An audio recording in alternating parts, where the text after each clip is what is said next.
整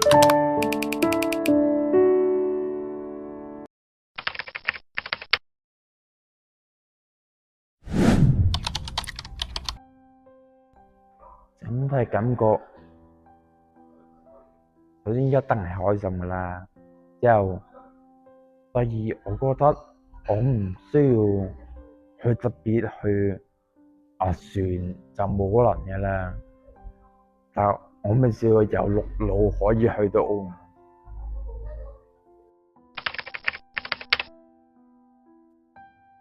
威尼斯人咯，之後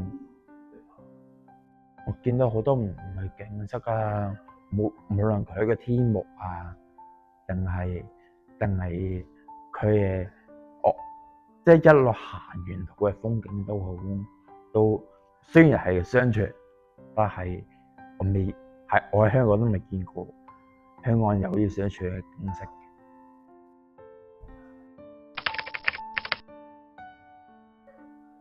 其實頭3年唔係好過，由你確診啦，到醫生親口同你講話，呢個病暫時醫學上唔能夠可以根治到嘅時候，你就崩潰啦。崩潰咗之後，就成個人好灰咯。出院留屋企都係好灰咯。其實就係一個詐稱，即係匿埋屋企乜都唔想喐啊，乜都唔想做啊。你好懷念呢個病都係冇藥可醫㗎啦。點解唔喺屋企做蛇做著啦？之後點樣吞返去都係打俾社工啦，一直打俾社工啦。其實呢個病最緊要係聆聽係最緊要。依家同以前就喺個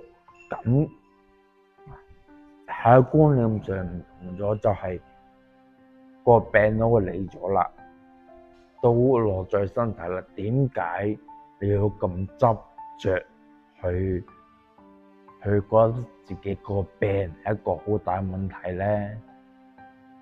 而反而唔可以你過得一日就過一日，開心一日又好，最緊要係你開心過每一日啊嘛！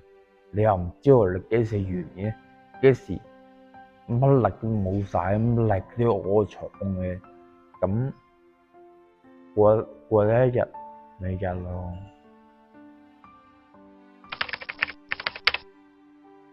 有啊，最緊就係首先要多謝咁多個工作人員陪我一齊去啦。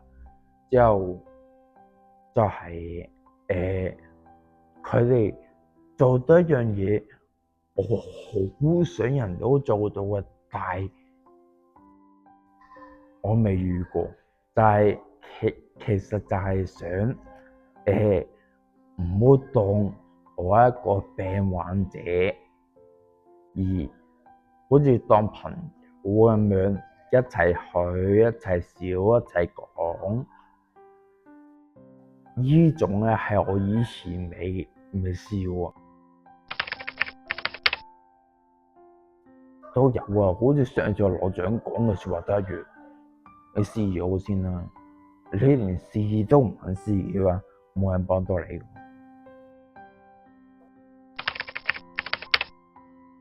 我想去行嗰啲唔同地方，有好多地方，有好多就算喺香港有好多地方我都未行過，我想行下，咁始終唔會有遺憾啦。就算真係 off 咗嘅話，都唔會有種遺憾帶住離開。